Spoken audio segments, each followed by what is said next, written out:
Jeanette's prepared a short statement she's going to read to you today.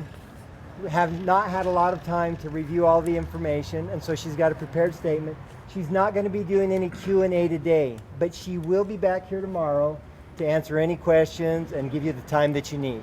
So again, thank you so much for being here, and we'll go ahead and let her do her statement.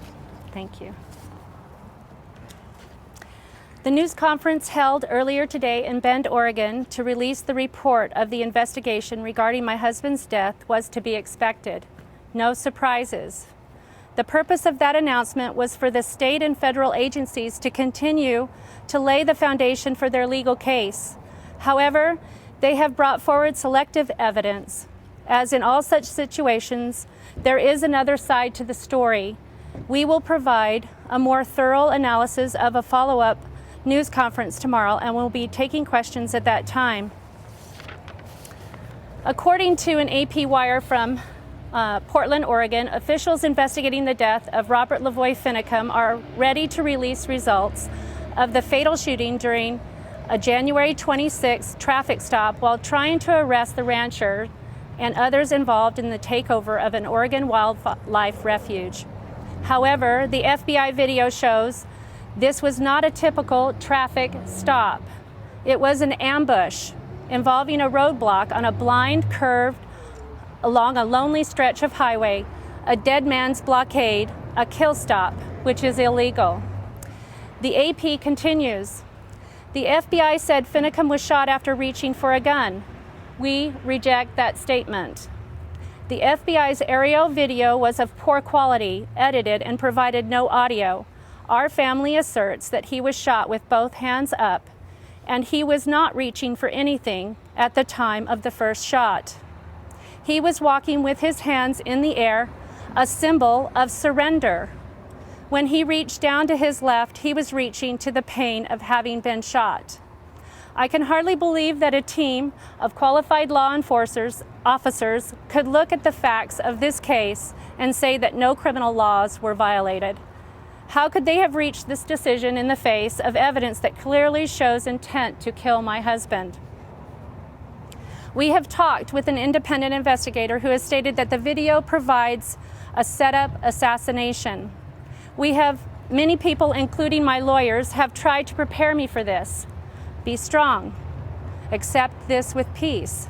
But I do not think anything could prepare me to accept what is so clearly a finding that challenges the Constitution my husband died defending. I know that under the Constitution, the men who shot my husband to death while he was surrendering are entitled to due process of law, but they are not entitled to walk free and not have to face the same legal process that is a barrier to you or to me. They shot my husband. They left him lying in a snowbank with no medical assistance, no charges, no arrangements, no preliminary hearing, no indictment, no trial by a jury. And should they just walk free? It's just not right. The consolation I have had from thousands of Americans that have seen and know the truth, and I believe that, as I do, that my husband was murdered intentionally and deliberately and with malice. My lawyer has assured me that we will seek justice in a different court under different circumstances, and I look forward to the day when these men do face a jury that is unbiased enough to return a fair verdict. After the funeral, rallies spontaneously began to organize in many states. The organizers counted possibly as many as 1,000 rallies took place throughout the country in every state but Rhode Island. It has been asked how this movement got such momentum so quickly. When Americans heard the details of this story and how these American patriots who have no criminal record and who have stood on the same interpretation of the U.S. Constitution as Justice Scalia have been treated, the actions of law enforcement and the FBI have shocked the conscience. Our Supreme Court has set as the standard guideline for practices of law enforcement that are unacceptable to our society as those that shock the conscience. A dead man's blockade with the intent to kill shocks the conscience. Shooting to kill with both hands up shocks the conscience.